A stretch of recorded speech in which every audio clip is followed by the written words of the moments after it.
those initial clients that you might not have a warm introduction to or an existing relationship with. So that's what I'm going to talk about today. And just to give you a little background on myself, I help lead business development for a company here in New York called Single Platform. Single Platform, essentially what we do, it's pretty simple. If you're a local business like a restaurant, a spa, salon, you're listed on hundreds of websites and apps. So Google Places, Yelp, Foursquare, Urban Spoon, TripAdvisor, the local paper. What we do is basically give that local business one place to enter in all their information about their business. So their menu, their hours, photos, specials, name, address, and phone number. And we distribute that information to every single site that they're listed on in real time. And as they update that information on our portal, so let's say they change the price of the steak or change what time they open, that information is updated in real time across all those sites. What my job has been at Single Platform is basically doing partnerships with those publishers to syndicate our data in real time. So today we've done partnerships, over 340 different partnerships, everybody from Google, Yahoo, Bing, to the New York Times, Foursquare, Yellow Pages. We work with all of them. And those partnerships empower our business, our salespeople to go and sell, as well as add a ton of value to our product. In addition to that, business development in my company means channel partnerships. So essentially partnering with other large companies that have existing client bases to basically distribute our product and sell it into their customer bases. And just about 6 months ago, we were acquired by Constant Contact for $100 million, which was an awesome win for us. It was one of the biggest successes in New York tech over the last year. So it's been really, really fortunate. And basically a lot of the stuff that I had to learn when I started at this company and we had one partnership is what I'm going to talk about today. Because it's really easy when you're part of a public company now to get those meetings. When you're a startup and you don't necessarily have, nobody's ever heard of you, you don't have a ton of people coming to your website that know who you are, it's certainly a lot more challenging. So does everybody know, and I guess lastly, I want this to be really informal. I'm going to talk about this stuff, but if you have questions, if you want to ask a particular question about something I didn't bring up, feel free to just interrupt me at any time. I want this to be like a really kind of like an open forum, and if we want to deviate from what I'm talking about, that's fine too. So feel free to ask questions and interrupt me. So does everyone here know what a pipeline is? Everybody here not know what a pipeline is? Awesome. So pipeline, this is your list of all the people that you can potentially sell to, partner with, and it's where you keep those people. And what I'm going to talk about is what's a very critical piece to that pipeline is basically identifying a decision maker. So just because you have this company in your name, they might have 100 employees, 1,000 employees, 10,000 employees. And it's very critical when you're approaching that company that you find the exact person that cares about your particular offering, your particular solution that can help their company. Because people are so busy these days, if you don't identify the right person and reach out to them, it's going to be very, very hard for you to get a meeting with that company. People, they might pass along the right person, they might not. It's just more work for them. So it's very important when you're basically entering into approaching that particular company to find that right person. And we're going to talk about all different ways you can basically try to identify who the decision maker is. And this is my progression, which is basically based on speed and efficiency. And we're going to go through all of these. So I want to basically knock out this step as fast as possible, and these are the ways that I do that. So first place I go is LinkedIn. Everybody here familiar with LinkedIn? Awesome. So LinkedIn is the I spend half my day on LinkedIn, and basically it's very simple. Very simple place to go ahead and search for. I usually search by company, and then when I go by company, I'll basically highlight that in this field over here, and then search for what my guess of the particular name of the person who manages that initiative. So if I'm trying to reach the person who does social media at a public company, because I have a social media analytics solution, I'll type in social media, I'll type in marketing. one of the challenges is, and I guess the first thing that I'll do is go to all the people who have a title that look like they might be the right person. I'll look into their profile and see if it says what they explicitly do at that company. Sometimes it says that, sometimes it doesn't. Sometimes you get this. You get the person's name and their title who likely manages that offering, and you have no idea what their name is. So there's no way that you could either email that person or call that person because you just have their name. Well, I'm lucky enough to have a tricked in $100 LinkedIn account now, but when I was a startup guy, I didn't. So a simple trick I'm going to teach you guys is when you encounter this, when you have that decision maker where the person's like, yeah, I want to get to the owner of this restaurant. A simple trick you can do is basically just Google the title and the word LinkedIn, because all these profiles are public. So what'll happen is it'll actually surface that person's name in the results. So in the second result here, this guy was the owner in some random town in the UK. I Google his title and LinkedIn, and what do you know? I click on it, and it's a public profile now, and it's David McClellan. 8 connections in the sketch.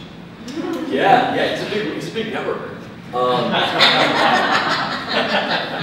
Big time networker. And why this is valuable is when you call into a company and say, hey, can I talk to the person who manages social media for you, or whoever it is, versus, hey, can I talk to David? It sounds like you're selling something. If you don't call in with a name, they're basically like, okay, this is a salesperson who knows nothing about my company. I'm going to put them through a line that nobody ever picks up. So it's always important to get that name. It's also important to get that name because you can use that to guess the person's email address. By doing things like putting popular email syntaxes next to @thecompanyemail.com. We're going to go through that. But when you build out that pipeline, this whole section about identifying decision makers is getting that name. So what happens when you have 8 marketing directors or 8 VP of HR, whoever you're trying to meet with, and none of them in their profiles explicitly list what they actually do at that company? There's 8 marketing directors. I don't know which one to approach. One could be managing social media, one could be managing paid search. What do I do? This section right here, called skills or expertise, is very valuable because it gives you implicit data on what somebody does at a particular company. Let's look at this particular person who was a marketing coordinator on LinkedIn. They have 12 endorsements for advertising, 3 for integrated marketing, a few for retail strategic planning, social media. Now, does this person seem like somebody who probably manages paid advertising or social media? Implicit data tells me that this person is the person who's managing their ad spend. So if I'm trying to decide between those 8 people which one's person I want to talk to, this is a great place to go. Another excellent place to look on somebody's profile is their previous job histories. So somebody might have been at their last company, at their last 3 companies, if they've managed social media, and now they're just a marketing coordinator at this new company, odds are social media is part of their job. So those are 2 areas where somebody might not explicitly say what they do in the description of their job, but you can use these implicit signals to determine what this person actually does. I have a question. Sure. Why would you just email all of them? Because it looks incredibly unprofessional. When I email everyone, it's like, okay, this person has not taken the time and diligence to figure out which one of us is responsible. He's carpet bombing all of us. Like, why should I take this person seriously? I mean like a group email, but like individually.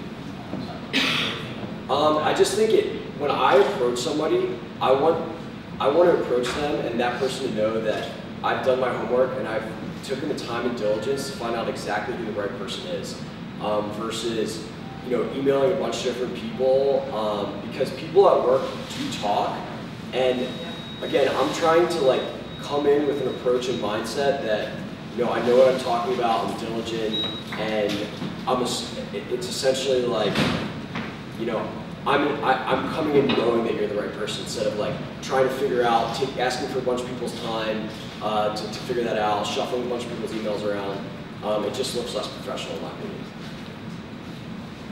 Yeah. Question? So, yeah, when you call in and you have the wrong person, what do you do? So I'm going to get to that. All right. I'm going to get to that. At this point in the discussion, we're just talking about filling out this pipeline with the relevant decision maker. So a lot of times on LinkedIn, I will notice that I'm not connected to anybody at the company that can give me an intro, or I'm not connected to the right, I have a bunch of mutual connections with somebody at this company, but none of those people are necessarily the right person that I want to talk to. Identifying these situations is a great opportunity to potentially mine your network for data, right? So when I see an instance where, wow, this guy has like 5 connections at this company, odds are he's either worked there, previously done a deal with them, or maybe his girlfriend works there and he just gets wasted at the happy hours with people at the company. I'm not sure, but the bottom line is I can approach this person and basically ask them whether they know who the person that I need to talk to is. When I approach somebody, I try to make it as little friction as possible for that person to answer my questions. And the more that I ask from them, the more friction there is for them getting back to me. So I want to make my ask as easy as possible for them to get back to me. So I saw this person had a bunch of connections. I'm not going to go ahead and immediately ask him, yo, can you make an intro for me? Because I don't know if he knows any of these people well. I don't know if he feels comfortable. Maybe he had a bad relationship with that company. I'm going to be sending out these slides, by the way. So diligent note takers, and there's going to be a video, so just keep that in mind. So all I'm going to do is try to make it as frictionless as possible and just ask him if he knows who the right person is. And I'm going to go ahead and read the email. And this is to my buddy Chad. Hey Chad, I'm trying to get connected to somebody at large company Y who's on the team that works on their website builder product to talk about integrating a single platform. Would you have any insight who the right person or even department to talk to might be? It's a huge company and any direction here would be awesome. In other news, how's summer been? Yada yada. I don't ask for an intro, I just ask, hey, do you have any idea who this might be?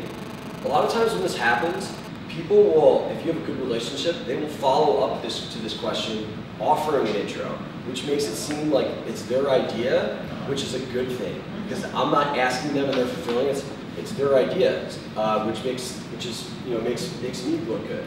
So he gets back to me, yeah, I worked on the product team and actually really good friends with product manager and director of online services. How would you prefer an intro, email or Twitter? So this is just a very simple instance, and maybe I haven't been as diligent enough about figuring out whether Chad had worked there. This is just an instance where I'm asking somebody from my network just for data on who the right person to talk to might be, and then they get back to me with a layup offering an intro. So your network is a great place to go. Another thing I like to do is do an informational cold call. Cold calling sucks. It's never going to be fun, but a lot of times it's something that you have to do. Now I think what's important to understand is where you are at this point in the game. You're just trying to get a name of a decision maker. You're not trying to sell them. You're not trying to pitch them. All you need is a name, because once you get a name, you can come up with a better strategy of getting your foot in the door, like email. That's maybe a more appropriate way, or have your pitch written out before your phone call. So the goal of the call at this point is just to find out who the person in charge is. And when I'm not able to do this in other ways, and there's a few other ways, but I think at this point, it's all about speed, right? I could research 50 articles and take 2 hours, or I could make a 2-minute phone call and get the name immediately. So I'm gonna make the phone call. I'm gonna make an educated guess using LinkedIn. This is like that situation where you have 8 marketing directors, who the person who manages this is, and I'm gonna find the corporate number on the site and call that person and ask who's responsible for the particular thing. Now I'm gonna show you the exact script here. I'm gonna read it and then I'm gonna go through each component. Hey, let's say Steve. Hey Steve, Scott Britton from Single Platform here. I was hoping maybe you could help me out. I'm looking to connect with the person who manages social media marketing at your company. Any idea who that'd be? Now, I want to point out a few things that I've done. And first I want to say it's important that you actually have this written down in front of you before you make the call, A, because that's going to mean you're more likely to make the call. It's going to give you confidence. B, you're going to sound good and more confident when you're on the phone. So first sentence, hey, Scott Burton from Single Platform here. Notice how I didn't say, hi, my name is. When I say, hi, my name is, that is a trigger that this is a cold call. And once somebody realizes it's a cold call, this is what I do and what a lot of people do, they shut off their brain and they think, how can I get off this phone call as fast as possible while still being polite, right? So you don't want to say hi, my name is, because you're triggering it, you're eliciting its phone call. So I'll say, Scott Burton from Single Platform here. Accomplishes the same exact thing. Second sentence, I was hoping maybe you could help me out. What I'm doing here is a lot of times when I get cold calls from people, they just start going into their spiel and talking like a mile a minute, and again, I just turn my brain off immediately, and I just think about getting off the call. So when I say, what I want to do is engage them in the first 2 or 3 sentences by asking them a question, and basically getting them to put their ear closer to the phone and elicit a response. So I'll say, I was hoping maybe you could help me out. And then I'll just pause and wait till they say something to me. And they usually go, yeah, sure, how can I help you out? Or, yeah, what's up?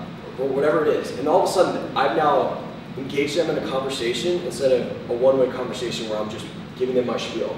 And I love the words, hoping maybe you could help me out, because the words help me out are very powerful. Everyone wants to be perceived as a helper. People want to help people out. No one wants to say, no, I don't want to help you out. Like, no one's going to say that. So people are 99% of the time be like, yeah, sure, like, I'd love to help. After you've got engaged them in a conversation, again, you're just looking to find out who somebody's name is. So I'm looking to connect with the person who manages this. Any idea who that'd be? A lot of times, again, because they're so excited to get off the phone, they'll just give you the information like, yeah, sure, you need to talk to Bill Johnson.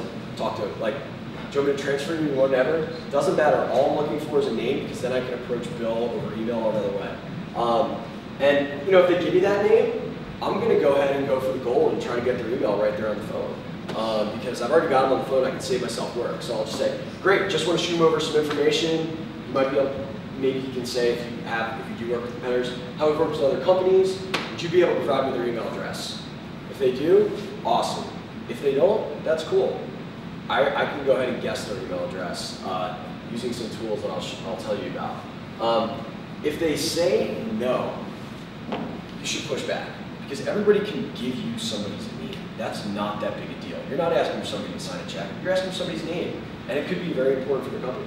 To say, you know what, I actually can't do that. Really, like, this is really important. Try one more time. It's important. So let's talk about, and I'm going to go into later what to say if this person is actually the person who manages that initiative, because that's important. Managing that's important as well. So I'm just going to talk a little bit about what I didn't do. I didn't try to pitch the person right there. I didn't say, hey, I have the solution, it's really great, it's going to help your company, yada yada. Just trying to get a name. I didn't say more than 2 or 3 sentences without asking them a question and engaging them and getting them into a conversation versus just spitting off my spiel. And you know, I didn't take no for an answer. If you have no idea who to call somebody in sales. Okay? Salespeople are so happy when somebody actually calls them. They're like so happy. It's like, oh hey, what's up? Let me tell you my dirty laundry about my company. They're always going to pick up the phone, and they're pretty much always give away the information. So call someone in sales if you have no idea who to call. It's great. I'll tell you another trick that I do. When I find somebody when I can't figure out if I want to be like really good and like actually get somebody on the phone, or I'm having trouble finding out who the right person is, I'll identify somebody that used to be the right person and drop that person's name on the phone. And so what I'll do is I'll say something like, let's say that Cindy May used to be the marketing director. And I'll call in and I'll say, even to the person at the front desk or the person who's like the admin at the marketing department. So I've known that she's left. But what I'll do is I'll ask for her knowing that she's left. I'll say, hey, is Cindy May there? Oh, you know what, Cindy doesn't work here. hey, well, I know that Cindy managed social media for you guys a year ago, and I'm just trying to reconnect with the person who manages it now. Any idea who that'd be? What that name drop does is it establishes some type of familiarity with me and that company. It implicitly says that I've worked with that company before, even though I might have never worked with that company, right? So that can be very powerful because that person, it legitimizes you. It's like, oh, they used to work with Cindy. I better connect them with Rob or whoever it is. So finding that who used to be the right person and asking for that person's name can be really powerful and ultimately help you cut through that filter or that gatekeeper who's like, basically preventing salespeople from getting through it. And how I basically identify these people is very simple. LinkedIn has a previous work history search filter. So I'll look for the company, I'll hide the company, I'll hide marketing, or I'll type in this, and then I'll go to past company. And I'll highlight everybody who used to work at that company, who did marketing or whatever it was.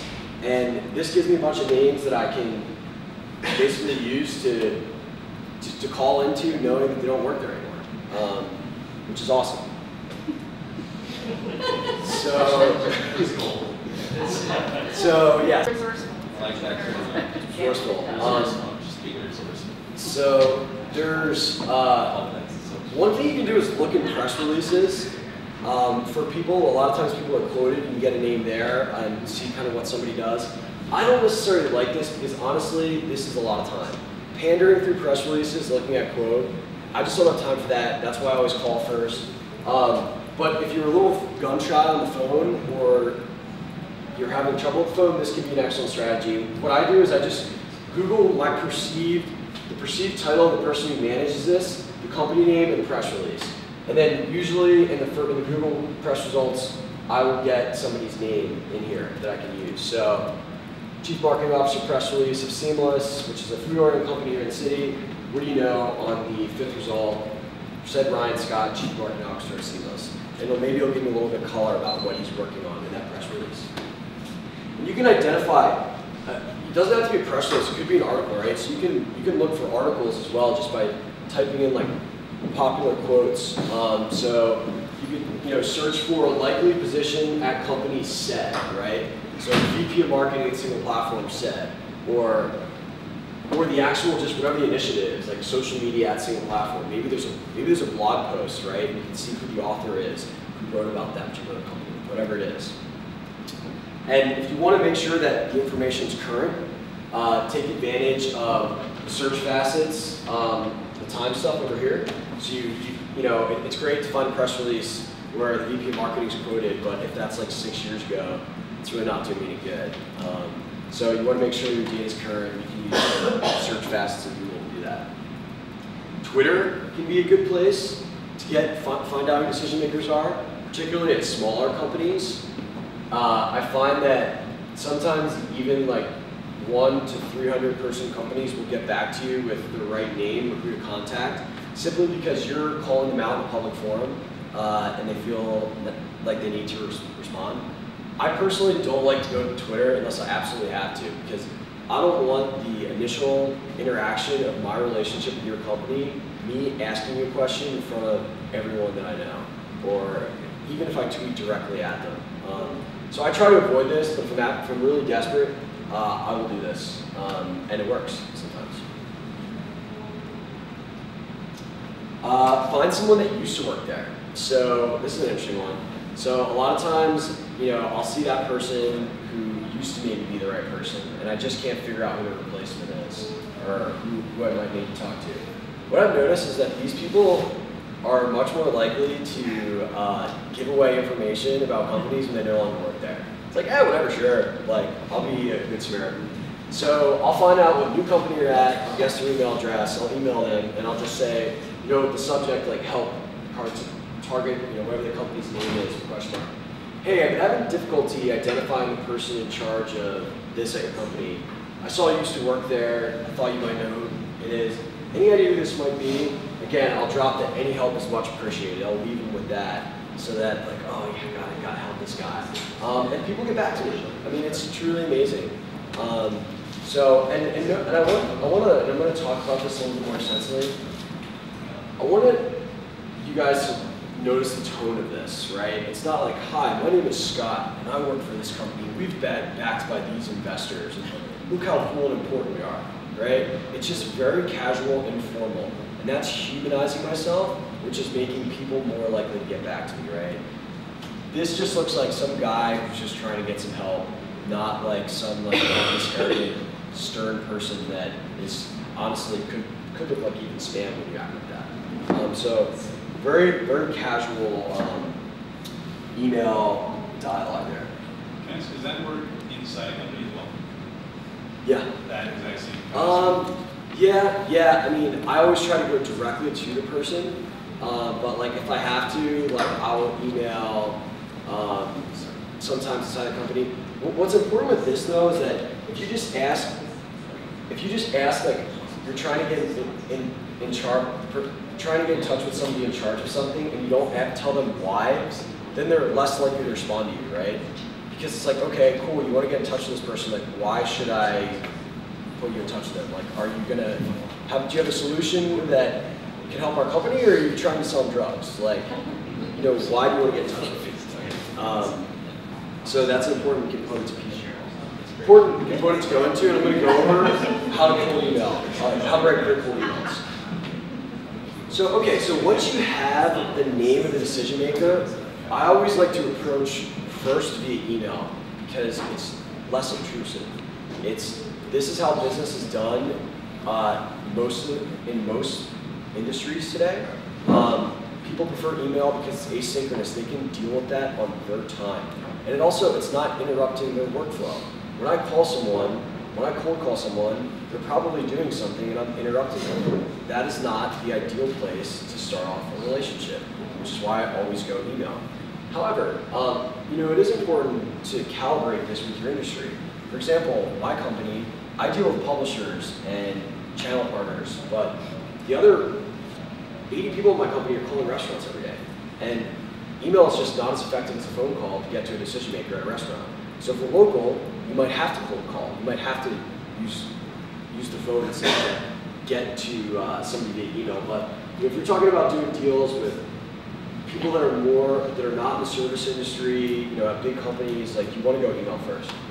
Now, I'm going to send you guys a post that specifies exactly 10 different ways to find anyone's email address.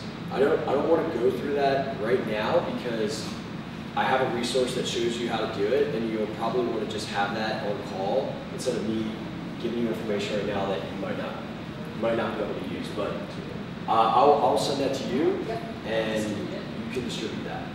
Thank you very much. Okay, so let's talk about. So we talked about ways to find the decision maker. Let's actually talk about how to actually approach getting a meeting with this person, because that's a really important step. And although this is about ways to get meetings with people that don't necessarily know you or your company, I do want to bring up that the number one rule when approaching a company is don't go in cold if you don't have to. If you can have somebody walk you in the door and introduce you, that is always a better way to do it because that's essentially a filter and a signal to this person that you're worth talking to.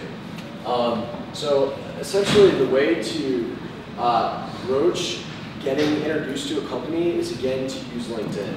And what I do is when I've targeted that decision maker, I go into these mutual connections and I see who could potentially introduce me to that person. And there's a very correct way to ask for an introduction and a wrong way to ask for an introduction. And let me tell you why this is important. If you don't ask somebody properly for an introduction to a company, you decrease the odds that they're going to make the introduction, and you also decrease the odds that they're going to make introductions for you in the future. So it's important to do this the right way. So let's go ahead and talk about what happens when you see these 4 people. So I see Scott, Matt, Vic, and Robert know Michael. Now just because they're connected on LinkedIn doesn't mean they have a good relationship with this person. Doesn't even mean they know them. A lot of times I meet people connected on LinkedIn who I don't even know, people that I met for 3 seconds at a networking event whose name I forgot connected on LinkedIn. They might not feel comfortable making an introduction to those people. Maybe they just got in a fight with that person. I don't know. So these are all important considerations. And I'm gonna basically take you through how I ask for intros to companies. And the first step is essentially sending an email that is going to gauge this person's strength of relationship and willingness to make an intro before I just go ahead and assume they can make it. So I'm just going to read the type of email that I would send. Hey Chris, I was looking to introduce to Johnny at company Y and saw you were connected to him. I'm not sure how well connected to you are, but if the relationship is strong, I'd really appreciate an intro to chat about ways to work with my company Y. Please let me know if you feel comfortable doing this, and I'll forward over a proper request for introduction that you can forward to him. Thanks, Scott. Well, let's break this down. First sentence. I was looking to get introduced to this person at this company, and I'm reaching out to you because I saw you were connected to them. I acknowledge that you might not know that person very well just because you're connected on LinkedIn, but if the relationship is strong, I'd appreciate an introduction to chat with him about this specific purpose, right? A lot of people ask me for intros like, hey, I saw you connect this person. Could you intro me? Okay, are you gonna make this person's life better and value to him, or are you gonna like try to sell him drugs? Like, my neck's on the line here, so I need to have that context.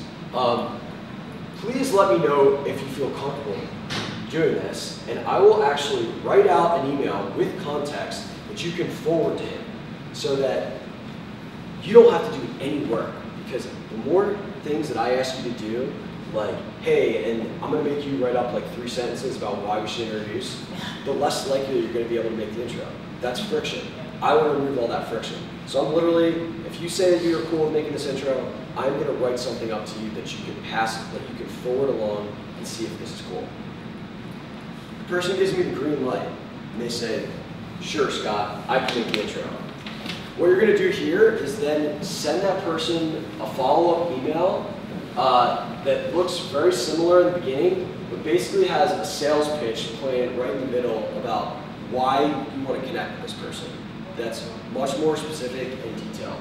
So, because again, this email is going to get seen by that person that the person connecting you with is introducing you to, and you want to make this as compelling as possible for that person to connect with you. Hey Steve, was hoping you might be able to introduce me to Johnny at this company. I wanted to connect with him, and I completely made this up. This is just a hypothetical example. I wanted to connect with him because our email list targets a similar demographic with limited overlap. Seeing our products are non-competitive, I want to see if he was up for brainstorming ways to leverage our user bases to grow our lists. We did this at a previous company, and both parties received 50% lift in new subscribers. Any help is much appreciated. He's going to forward this along. Johnny's going to say, yeah, you know what, I want to connect with Scott, or I don't want to connect with Scott. And if he wants to connect with me, he's going to breach the, he's going to connect us. So all I did here was just add a specific reason why I want to connect, and I passed a little proof point here about how I worked with the previous company. As much social proof as you can add, the better. It legitimizes you. And you know, basically it's up to that person now if they want to connect with me. Sure. Why not have that below the first email? Because now you're making the person commit and then see it again and forward. In the first email? Yeah. Like, why not have it like, could you forward, if you feel comfortable, forward the below email? Because that email was all about gauging strength of the relationship. So I don't want, and I also don't want a longer email because that's more work for somebody to do, right? When somebody sends me a long email, I'm like, all right, here's push-ups. Like, I want to limit as much friction as possible. And so first email is just about gauging strength of the relationship. And if I put this is not important to that person that I sent that email to. This is important to the person who's going to forward this to. So it's basically cutting down size and like cutting out the fat of non-essential things for different people. And I also don't want that person the person that is getting the forwarded email to see like, I acknowledge I see you're on LinkedIn, but I don't know if you actually know this person. Like, that's like details that like don't necessarily need to be included in this. I want this email to be all about them getting to why they should work with me as fast as possible. Because I consider an email, you have to realize that you're competing in the attention economy. Everyone's very busy, the goal of the first sentence is to get somebody to read the second sentence. The goal of the second sentence is to get somebody to read the third sentence. Maybe the goal of the fourth sentence is to get somebody to respond. But it's very much like reading an article or a blogger. You'll hear like bloggers say like, first most important sentence is the first sentence. Second most important sentence is the second sentence, because that's where you lose people. So engaging them early on is important. And to be honest, like I get a ton of cold emails. I make a judgment about whether I'm going to read them within the first two sentences, and by looking at somebody who it's from.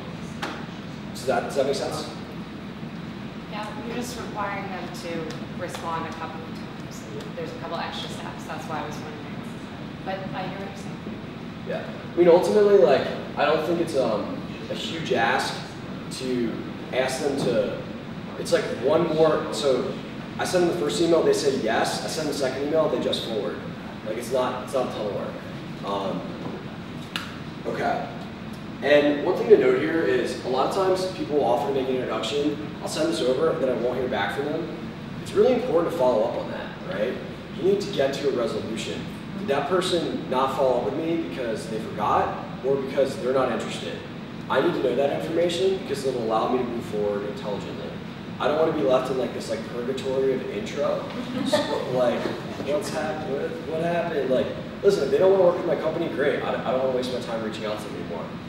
So make sure you follow up with this person that brokered the intro if you don't hear back. If the introduction's not made or you don't hear back, because you need to find out that information. Do you use Soho to track all that? Our company uses Salesforce. I actually use a spreadsheet, and I use this tool called Boomerang on Gmail. Every time I send an email, I'm clicking to send, I'm finding it and send, and I'm boomeranging it back to myself.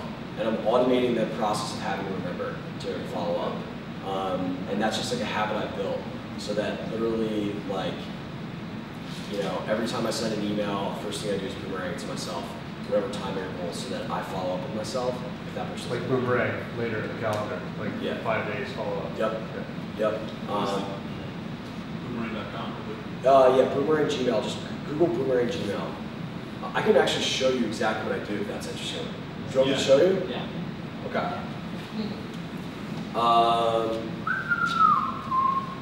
So this is an email. This is my inbox, personal email, I guess. Yeah. What I'll do is do laundry. Just throw a canned response in here. Where are the snippets from? Streak. It's like a Gmail plugin. So as soon as I send an email, I'll send it. I'll click this view message. I'll boomerang it. 4 days. Now, if nobody responds, if I don't hear back in 4 days, this is automating the process of me having to remember to follow up with that person.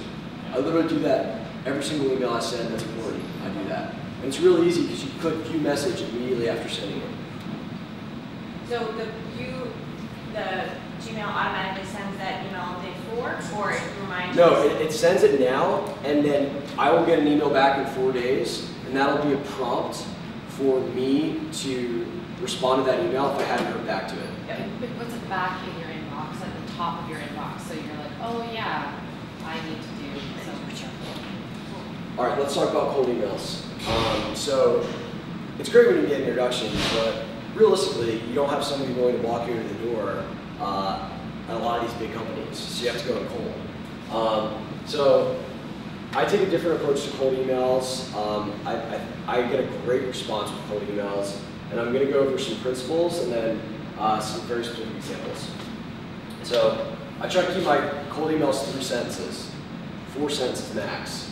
I take a language and an approach that is very conversational and relaxed versus very formal, right? And I think of this as how would you approach somebody in a bar, right? I get a lot of emails that say, "Hi, my name is Chris Jones from this company, and we've in venture finance for $16 million Series A. We've done partnerships with Microsoft, Google, and everybody loves us.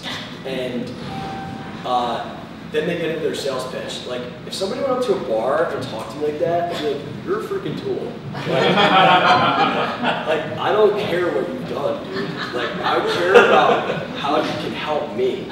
So, because the copy that you write in that email is a proxy for, is this person someone I want to get on the phone with? Do I want to do business with this person? I don't want to do business with somebody that sounds like a stiff tool. And guess what? 99% of people write emails like that, so when you write an email like that, you put yourself in that bucket. You put yourself in the salesman bucket. My emails are like really formal, I act informal, I act like I've known the person. And because of that, I assume familiarity, people get back to me, because it's different than what everybody else is doing. It's all about contrast. So when do you put the social proof in? Get to that. You don't always need social proof either. So I say spare them the declaration about your company. It's just a huge waste of time. Subject line, get to the point. The longer you ask somebody to try to figure out what you do, the less likely they're going to respond because it's just work, right? It gets frustrating when people go, screw it. I don't know this person, whatever. So get to the point. And then I'm going to find a unique way to display that I've done my homework and that this is not an email that I'm sending out to hundreds of people. And the way that I like to do that is hyperlinking within the email. So here's here's an example of a cold email that I sent. So, and I love this thing like I noticed, right? Because it comes off not like Scott is sitting in front of a spreadsheet, sending out 500 emails. It comes off as I was doing something in my workflow, and then I just happen to notice that you don't have this, and I want to help you out. So I'll say, and the example here is like if I was like trying to get a mapping widget on the site or something like that. Hey Steve, I noticed you guys don't have a matching widget on your site. Hyperlinking to exactly where that thing that is, so that it's blatantly obvious this person is missing something. When you have a few minutes, I'd love to talk to you, the appropriate person, about taking care of that. It's actually something we're helping out these people with today. Best, Scott. So first sentence, super casual. It's kind of intriguing. I noticed that you guys don't have a lot of social media followers. I noticed you don't have a map widget on your site. I noticed you guys are using MailChimp, but you're not like customizing whatever your solution is, right? There's got to be you're noticing something that's they're missing. When you have a few minutes, I'd like to talk to you about taking care of that. When you say taking care of that, it's what I call the assumptive sale. It's assuming you're like basically just saying, yeah, it's blatantly obvious this is wrong and you need to fix this. And people just buy it. They're just like, oh wait, yeah, that needs to be taken care of. Like crap, like I need to know if it was wrong. People want to be told what to do. And then you know, again, super casual. That's what I'll say. It's actually something we're helping these people with out today, or it's actually something that we do for your companies. Like companies like yours every single day. Whatever it is. And if you have like competitors or proof points in here, that's great. But super short, super low key, this gets an amazing response. And you know, you have to realize that a lot of people are like, dude, there's no way I can include like all the things about my company in 3 sentences. Well, it's not about including all the things in your company. It's about including just enough about this person and your company to get them to respond. And if you write them a Bill Shakespeare novel, they're going to look at it and be like, this is work, this is spam, I don't want this, bam, out of here. If you write them like 3 sentences, there's much more higher likelihood they'll get back to you. So see if there's something kind of like given that's missing, like map version of your website. What if it's more of a benefit, like super fast? So your company makes your newsletter super fast. Like, I noticed you have somebody that, so maybe it's, so who's the sales team? Sales to digital marketer who's spending 10 hours a week in newsletters, we can make it. I noticed you have an awesome newsletter that probably took you a lot of time to create. We can make something just as good. It's actually something that we've helped companies do, basically help companies cut down create in a fraction of the time.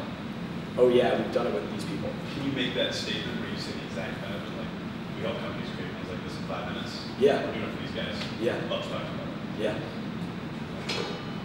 What would be the subject line section? Mapping widget. Mapping widget for your site.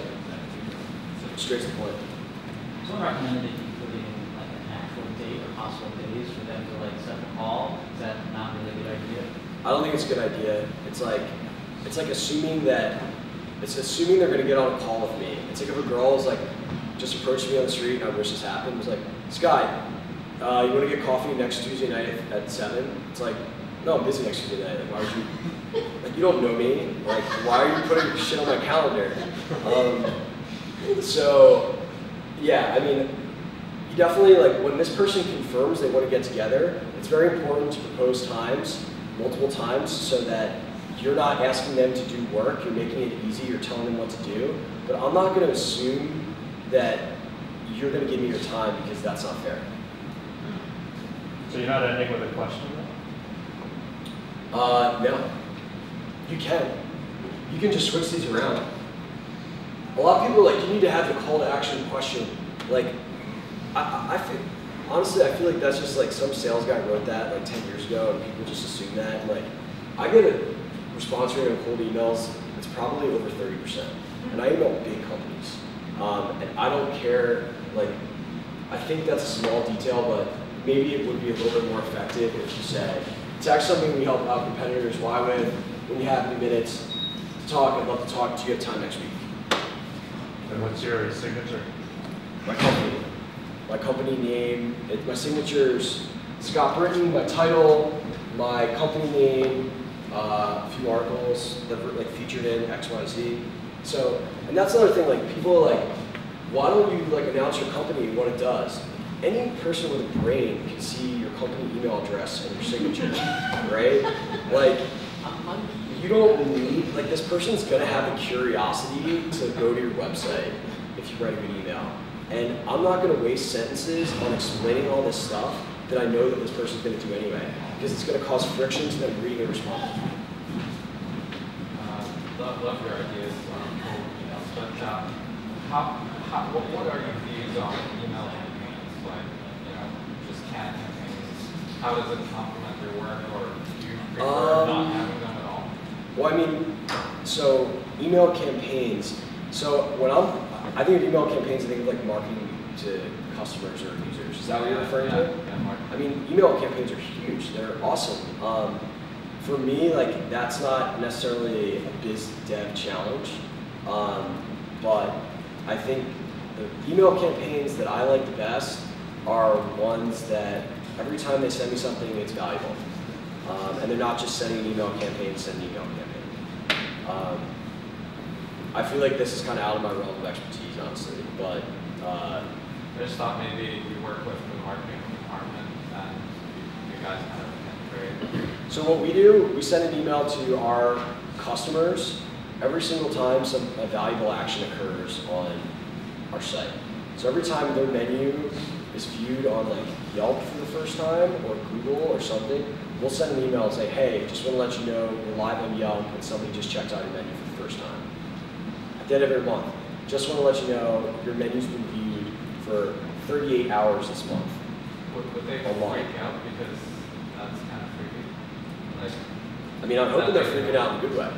I'd be like, awesome, sick, people are finding me. Like, that's why I'm paying you guys.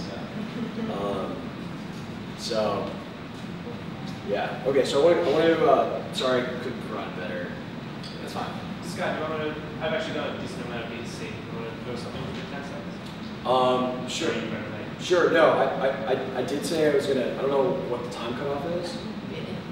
We're mindful of your time, so we don't have anything to do after this. You can take it as another way that says something. Maybe we can sync up, maybe you guys can sync up after the talk. So, huge mistake. Somebody sends the email, they're super proud of themselves, and they stop. They don't hear anything back, and they're like, oh crap, I tried. Like, that is total crap. My response rate goes up 50% when I follow up to an unanswered email. Because the reality is, when somebody doesn't read your email, a lot of times they forgot about it, they just were gonna follow up, and they just got lost. Maybe they just like looked at it on the phone, then got to their computer, archived all their messages, whatever it is. It doesn't necessarily mean they weren't interested in your product. So always follow up. It is a very important way to follow up. or a very specific way to follow up. What I do is I find that original email I sent, and again, I make it very easy for me to find that because I boomeranged it back to myself, and I reply to that email. And I say, I just wanted to follow up on my email below regarding providing you this whatever. Is this something you've ever considered? Or do you have time this week to talk about this? And why I reply to the original email is because the last thing I want is send somebody an email, like, hey, I sent you an email before, like, are you interested? And then make that person go search their inbox for that first email. Like, I'm asking them to do work. Like, I want to make it easy for these people to do. So I'll reply to the original email. And, I mean, the response rate of this goes up incrementally when you do this. And notice, too, how I only made this 2 sentences. And the reason is because, again, I don't want to write a book on top of a book. Like, I want to write a little blurb. The goal here is just a little nudge for them to look at my thing again, and then hopefully get back to me. So that's why I make it super short. Cool. So let's talk about another effective tactic you can use. I call this calling up plus email. So a lot of times people aren't motivated to move or do something unless their boss is involved or somebody important is involved. So what I'll do is call into a company and create a referral for myself from somebody's boss. And the way to do this is basically so identify, let's say it's like the digital marketing director who I know reports to the VP of marketing. And I know the digital director of marketing handles online marketing, but they haven't gotten back to me. Or I just want to do this from the first shot. So I'll call the VP of marketing's office and I'll ask who handles digital marketing, knowing who it is. And they'll say, oh yeah, that's like Chris Jones. I'm like, okay, great. And maybe I get the VP of marketing on the phone, maybe I get their secretary. Doesn't matter. I can say that somebody from that office told me that you were the person to talk to. So what I'll do is, I've had somebody at the office, either the actual person or their assistant, tell me that I need to talk to this person. Then I'll put an email title, social media marketing via the person's boss. And then I'll say, hey, your boss directed me to you, like I'll just use the name, directed you as the point man for all things social media. Then I'll go into my spiel. Our company has developed a tool that manages this, saving people hours a week. When you have a few minutes, I'd like the opportunity to connect, see if we might be able to get some of that precious time back. It really doesn't even matter what I say here, because I dropped this person's boss's name. And what happens is this person has a higher incentive to respond to me than not respond to me because I dropped their boss's name. And all it took was getting their boss or somebody that handles their boss's stuff to tell me that I needed to talk to this person. So just to clarify, you sent the first email like X, and then you do a little thing, and then you sent a second email. That was a call. Second email. No, you call the office of. So I'll call above them, get a referral, and then use that referral in an email. But so you won't use that, because in your first response you used your original email, you boomeranged it and it came back, but now you have a whole new email stream to. Whole new email stream. Yep. Whole new email stream. And sometimes I'll lead with this. Sometimes like this person's, because when I'm doing my initial cold calling, informational calling to find decision makers, sometimes I'll just be like, screw it, I'm calling the CMO, because then I can at least create a referral of myself in the process of finding a decision maker, and then I'll just lead with this. And that's money, like that's great. Another time we can do this is vacation responders. So people like are on vacation. I wish I could find out when like C-level execs were on vacation because I was just dumb at this. But they're like, I'm on vacation. If you need anything, like please refer to this person, and it'll be like their junior. And then immediately I'll just write this person an email that says via this person. And I won't mention that it was via vacation responder. I'll just say, hey, this person directed me to you for this particular initiative. Like, do you have time to connect this week, whatever it is. And I'm just like leveraging that vacation responder to get people on the phone. And it's amazing, it works, it's awesome. So, yeah, this can be a really powerful tactic. So let's talk about cold calling. So, I touched upon this briefly, but you have to realize that the goal of the call, right? You're interrupting somebody's day. that being said, the goal of the call, when I know I'm calling the right person, is to set a meeting at a time when they're primed to be receptive to my response.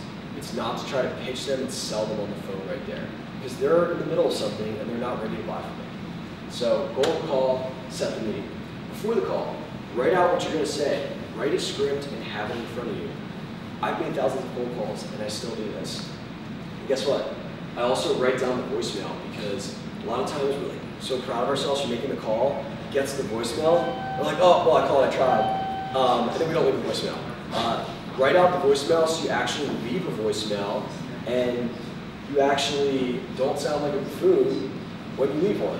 Because a lot of times I'll get to the voicemail and just like show up and throw up and be like, hey, it's Scott, wanted to call you about their going back. And then you'll be like, press 3 to read. Yeah, and it's like, first here's that, like, I don't want to do business with this guy. And again, you want to ask them a question in the first 3 sentences so that you're engaging them and you don't come off as a cold caller. So I'm going to go ahead and go through a cold call. And this is when I know this person's a decision maker. And this also applies, this strategy also applies when you're doing your who's the decision maker process and you actually get the decision maker on the phone and they're like, yeah, I'm responsible for this. Hey, Steve, Scott Burton from Single Platform here. I want to touch base to see if you're interested in the mapping widget we provide for your site. Is this something you've ever considered? At this point, this person has gotten multiple emails from me, so I'm just going to assume that he knows what I'm talking about. He says yes. He's like, yeah, actually, yeah, we've thought about it. This is the important part. Great. I know you're probably in the middle of something right now. So why don't we schedule a 10-minute call to go over this at a convenient time? Do you have your calendar open? Now, so the important parts here again is A, I don't say hi, my name is. I say Scott Wood from here. I say why I'm calling, and then I ask him a question. Is this something that you guys have ever considered? Is this something that you'd like to talk more about or find out more about? He says yes. Great. I acknowledge that I'm interrupting you. So, and you're not ready to hear what I have to say. So why don't we schedule a 10-minute call? Realistically, my call is probably going to take 15 to 30 minutes, but 10 minutes is the magic number. People like 10 minutes. It seems like nothing, so I always say 10 minutes. 10-minute call to go over this at a convenient time for you. I don't ask, so does that sound good? So do you want to have a call? I just do an assumptive close and say, do you have your calendar open? And a lot of times, people will just blurt out, yes. They'll just commit without realizing they want to get into a meeting with me. They'll say, yeah. All right, great. How's next Tuesday look? How's Wednesday? Whatever it is. They have their calendar open. And a lot of times, like, people just answer this question and commit to a call they don't want to be on just because I've asked them, instead of asking them, do you want to have a call with me, I'm asking them, do you have your calendar open? And then they say yes, and then I go, great, let's talk on this day, whatever it is. So as soon as they all have the calendar. What if they say no? So that's what I'm going to go to. So, I have one more question on this. What happens if they say they have time right now? If they have time right now, I say, you have a script ready? Yeah, I'm ready to pitch. You got to come in with your guns and your holsters. And yeah, they say, actually, yeah, now's a great time. I say, awesome. Let's, I do most of my pitches on screen share. I say, can you go to this URL? And bam, I go right into it. So if they say no. So I always have my rebuttals prepared.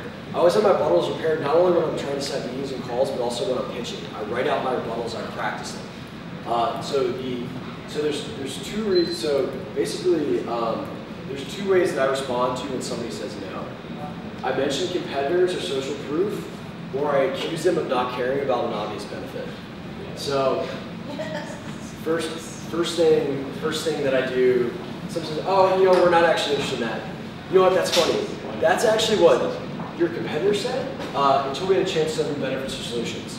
Now we're actually working together. I think this is worth 10 minutes of your time, right? So all of a sudden, people are naturally herders. They do what other people do. So when somebody says they're not interested in something, I'll say, well, that's actually what these people said, and then they try our thing and now they work with us. So this is probably worth some of your time, right? Accuse them of a obvious benefit they don't care about if they don't work with their competitors. Yeah, you know what's Scott, we're not interested. So, you know, our average partner sees an additional 10% of customers go to their stores since adding our widget. You're saying that's not something that would be interesting to you? Like, you wouldn't want this blatantly obvious thing? Like, that's not interesting? And they'd be like, a lot of times they'll go, yeah, okay, yeah, all right, let's talk next week, whatever. Really? Yeah. Yeah. That's fine after you call someone out on their bullshit. Yeah. Yeah. Accusing somebody of an obvious benefit is so powerful because somebody does not want to admit verbally that they don't care about something positive for the business. So do you have a couple of those like in your barrel? I mean, you have to custom them to your, I mean, I just use the same one every time because I know it works, but I just customize it to your solution, right? So like, you know, like, so you're not interested in saving 8 hours a day to create your newsletter? That doesn't sound good to you? You could do 8 hours, you can be more productive in 8 hours of time, whatever it is. This is why people don't like salespeople. But at the end of the day, most people, like 2 people may shut you down, but you got 8 calls, Right. Which will buy 5 people will buy. It is what it is. And he gets a big commission check. And listen, like, this doesn't always work. People are going to say straight up no, and that's fine. But like, I'm going to press you until you tell me like definitively no. And you know, this is a way to do a turn and have somebody say no or yes. So what if they say we already work with a competitor, we're already working with somebody on that? I always position my stuff as complementary. And the reason that is because I do think that no 2 solutions are the same. And even though things might have very similar feature sets, there's things that I can do that company can't do, that's complementary. So, you know, Scott, actually we already work with this company for that. So that's great. It's awesome that you made an investment in this part of your business. Great. Our products are actually complementary, and a lot of our partners actually have used both of us together. So I think it's a good idea to hop on a call early next week. Do you have your calendar open, or do you have 10 free minutes on Monday? I like this phrase, I think it's a good idea, because people just seem to be really receptive to it. Like when you say, yeah, I think it's a good idea, you know, we should hop on a call, because anybody can comply with a good idea. And I know this does not sound like an extremely compelling argument for saying this, but for whatever reason, when I started saying, I think it's a good idea to hop on a call, I started getting a more positive response rate. Because it's a psychological thing. It's your opinion, I think, and nobody's just going to disagree with what you think, like your opinions. Right, and it could be also, you know, I think it's a good idea. Maybe that person's looking to. It's very unlikely that they're going to say, I think that's a bad idea. Yeah, exactly. Like you know, yeah. Nobody's going to do that. So that's cold calling. I want to talk about voicemails because you should leave voicemails. I try to do one cold call, no voicemail. I'll call them again and leave a voicemail if I don't get a response. Because I always want to try to get the person live because I don't check my voicemail. I check my voicemail like once a month. So, which is really bad, but I'm usually on my phone, so I just pick up. But, yeah, you want to leave voicemails because you're at least giving yourself a chance. And I script these so I actually leave them properly. So, high-level thoughts here. Keep the voicemail short. Give them a reason to call you back. Say your phone number and email twice at the end and say it slow. A lot of times, somebody will call me and say, hey, this is Scott, or this is Bob, whatever. Call me back at 2 o'clock last night, 3% of the night. I'm like, what? I'm like, God, is this the whole voicemail again? Screw it. I'll hang up. And I won't call that back. And that person's lost my business forever because they said their phone number too fast. And then also, maybe they didn't give me their email. And I only like to communicate via email. I don't want to call somebody I don't know. So I say both, and I say them slow, and I say them twice, so that I eliminate all possibilities of that being the reason why somebody doesn't do business with me. Here's an example. Hey, Scott Brook from company here, from company X here, and again, I'm using a tone that I want this person to seem like they want to get on the call with me, so I'm going to be super relaxed. I'm going to try to sound fun. I'm going to use words like I was bummed. So Scott Britton from Company X here. I was bummed you didn't have a mapping widget on your site. It's actually something we could provide these competitors with to increase engagement. Hey, if this sounds interesting, we'd love to hear from you. Give me a call at 555-55. Again, that's my phone number. Or if email is easiest, just shoot me a note at scott@singleplatform.com. Again, that's SCOTT@singleplatform.com. Now, one thing I've been experimenting with is instead of going email, then phone, I go email second, because most people in general want to get back to somebody over email, right? They don't want to call somebody, they want to email. So the last thing they hear is my email twice. And I personally have a gut feeling that that's helping me get more responses. And I'd also say that one thing you can do here, and to make it even easier for them to get back to email, after I leave a voicemail, I'll just show them a shoot note, like single platform, just try giving you a ring as a title, like, hey, just left you a voicemail, trying to get a hold of you to talk about this. Would love to hear from you if this is something you're interested in, Scott. And that way it makes literally this person, they got my voicemail, maybe they're too lazy to type this in, all they have to do at that point is reply. Okay, so close. Best thing you can do is build an awesome cold calling, cold emailing. My goal as a business development professional, as an entrepreneur, is to be one warm degree away from anybody I want to get to, so I can open up any door for my company. And that's my job, is opening up doors for my company to drive business. The second thing is the importance that I like to talk about is humanizing myself, how it's important in your copy, in the way that you call people, to humanize yourself. I think that some sales guy along the way said this is the script you have to use, where you have to declare yourself and make declarations. Like, I think that that comes off as very inhuman. It comes off as very salesy. It comes off as very canned.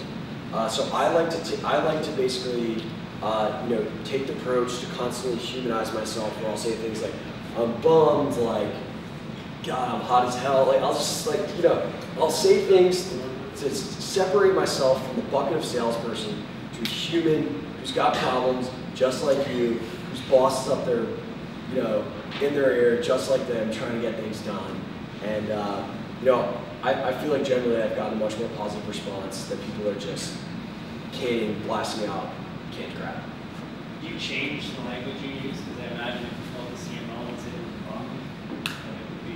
Yeah, I mean, I generally in all aspects of life, I'm like constantly trying to calibrate myself and practice attunement.